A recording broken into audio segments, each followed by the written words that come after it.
बंद इरादे मन में, कंधा पे धनुष और बाण रे जन तेज गई थी हाथ।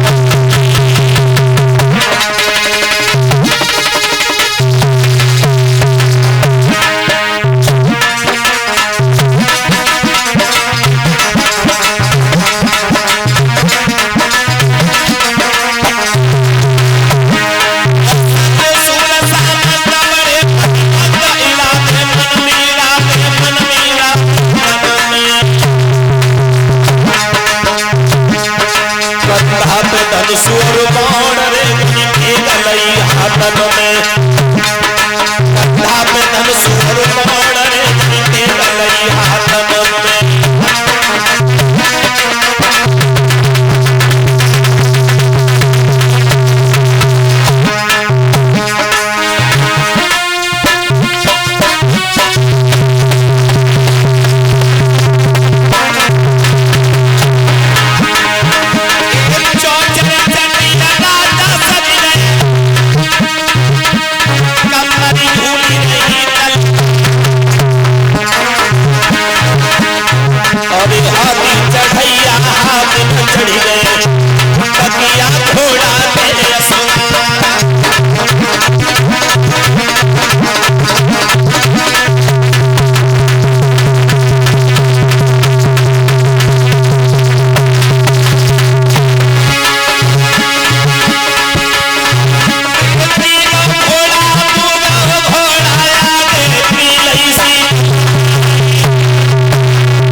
बोलिए गोविंद भगवान की।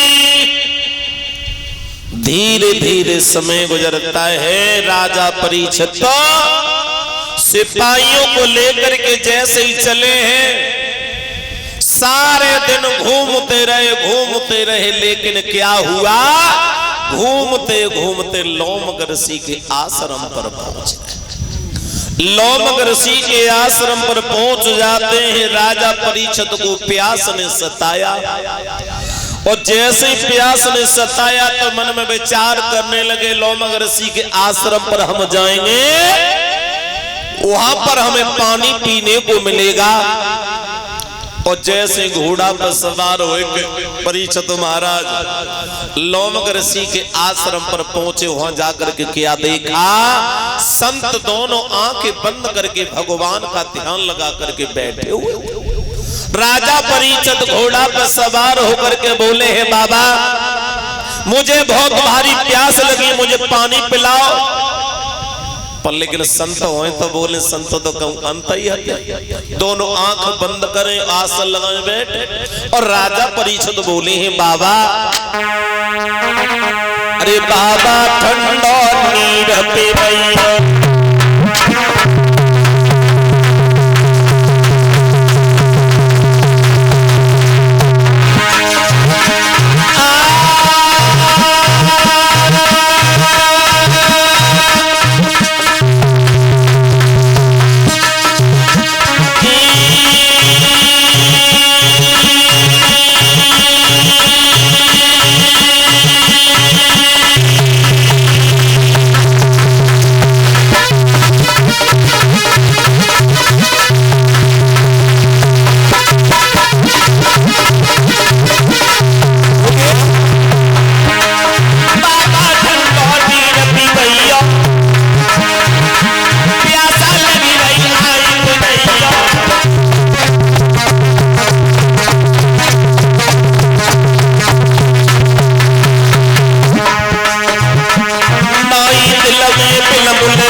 राजा परीक्षित आवाज दे करके बोले हैं, बाबा जी मुझे बहुत भारी प्यास लगी, मुझे पानी पिलाओ। लेकिन परीक्षित महाराज बाबा जी होए तो बोले, मेरे को तो ध्यान को अंतर है। राजा परीक्षित को क्रोध आ गया और घोड़ा से नीचे उतरे और झाड़ी में क्या देखा, एक मरा हुआ सर्प नजर आया। राजा परीक्षित ने मरा हुआ सर्प देखा, मन में विचार कर लगे, वाह तुम बहुत बड़े तपस्वी हो, मुझे प्यास लग रही, तुम मुझे पानी नहीं पिलाया, अब मैं देखूंगा कैसे आंखें नहीं खोलोगे। राजा परीक्षित ने क्रोध में आकर के अपने बाण से सर्प को उठाया और संत के गले में डाल दिया, अपमान कर दिया। घोड़ा पे सवार होकर के चले। वो बात लोमक ऋषि के पुत्र श्रृंगी को पता चल गई कि घमंडी राजा ने मेरे पिता का अपमान किया है, लेकिन ये अपमान में बर्दाश्त नहीं कर पाऊंगा। तो श्रृंगी ने क्या किया, परीक्षित महाराज अंजलि में जल लिया। जल लेने के बाद में कहा, ओरे घमंडी राजा, तूने मेरा पिता का अपमान किया है, जा मैं तुझे श्राप देता हूं कि मरा हुआ सर्प 7 दिन जब जीवित होगा तक्षक नाग बनेगा, तुझे डसेगा, तू दुनिया से जुदा होगा। लेकिन परीक्षित महाराज वो सर्प कौन सा था जो 7 दिन जीवित हो गया था? पुजारी जी, सर्प कौन सा था? हो सकता है कि हमारे चाचा जी ने बताया, नहीं मालूम। वो सर्प था कि 6 महीना एक तरफ से चलता है और 6 महीना, हाँ समझ गए, जिसे दुमिया सांप बोलते हैं, देहात में तो कचलोड़े बोलते हैं। हाँ, राजा परीक्षित को श्राप लग जाता है, लेकिन वो बात राजा परीक्षित को पता चल गई कि मुझे श्राप लग गया। अब तो राजा परीक्षित को और चिंता लगने लगी। क्यों परीक्षित महाराज के घर के मारे बन गए और बनऊ में लग गई आगी, और बनऊ बिचारों का करे। राजा तो सोची वन में जाएंगे तो नहीं सुख शांति मिले, लेकिन वहां और बीमारी अटक गई। जब विनाश की घड़ी आती है परीक्षित महाराज, तो उल्टे सीधे कर्म इंसान स्वयं करने लगता है। भगवान भी देख लेते हैं कैसे मैंने धन दिया है, कैसे यूज करेगा, कैसे नहीं यूज करेगा।